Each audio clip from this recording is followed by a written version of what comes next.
Hello everyone, welcome to PHL 2010 or 210.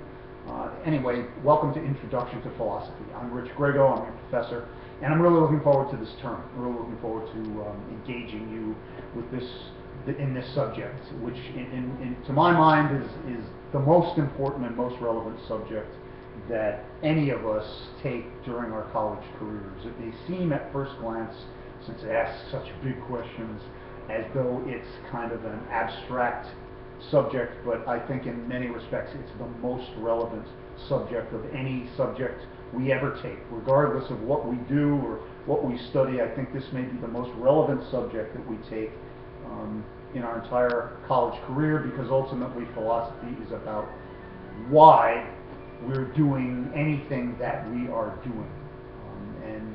And that's a question that, even if you don't confront it directly, consciously, we certainly have to unconsciously confront that question throughout our lives, no matter what it is we do. At work, in relationships, at home, with friends, with family, and everything that we do, right? So that's what this subject is about. That's what philosophy is all about. I'm really looking forward to teaching it, because again, I think that it's really, really important. And students really, really like it. And it's not a hard course, which I guess leads me to the substance of what I wanted to get to in this first announcement. And I'm adding, again, this video announcement to enhance but not replace what is written in the written announcement for this week, and or for every following week after this, which I advise you to pay close attention to, because I have important information in every one of those announcements, those written announcements. And that's the substance of what the course is going to involve, and essentially the work for the course, the way in which we are going to explore philosophy, will be basically through two mediums. One is 3 short papers, essays, that really are short, and they really are simple, and they're not difficult to do. There aren't a lot of instructions, and there aren't a lot of technicalities you have to involve to do them. They're largely sort of opinion-based essays, as you would expect in philosophy. And the final essay involves a little research on your part, and by research I just mean consulting the text and another source or two to see what philosophers have to say about the topic that you are going to write about. That's all. And referring to them when you give your opinions.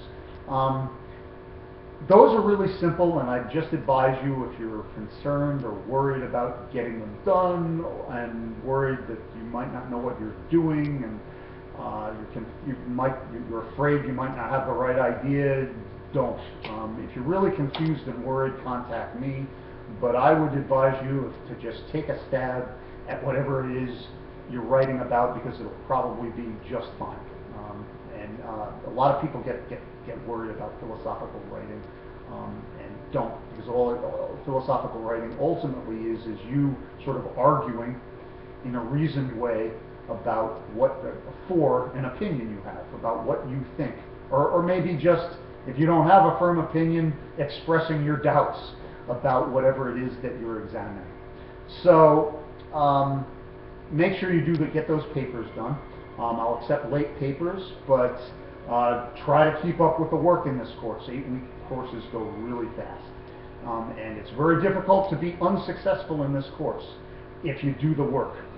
But the only students I have that ultimately ever are unsuccessful in this course are students who just don't get stuff in, because there's nothing I can do to help if that's the case. So make sure you get those essays in. The other thing you're going to have to do, and that's every week, but it's the fun part of the course, is discussion. And in the discussion, which is the most important by far part of any philosophy course, we'll be sort of dialoguing about the questions that the text for the course and the lectures for the course that are in your course modules, about the questions that those things raise, and about what you think, basically. And that's all I'm looking for in those discussions.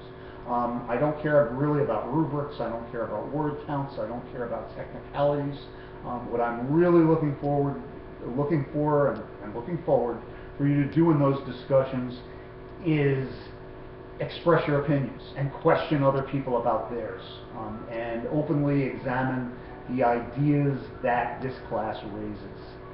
So that's the most important element of the course, and I'll be, again, most concerned with how much you engage the class throughout the week. That's the most important part of any philosophy discussion, that you do it throughout the week, and that you dialogue with other people, question them, debate them sometimes on the topics that they are that they raise and that you raise.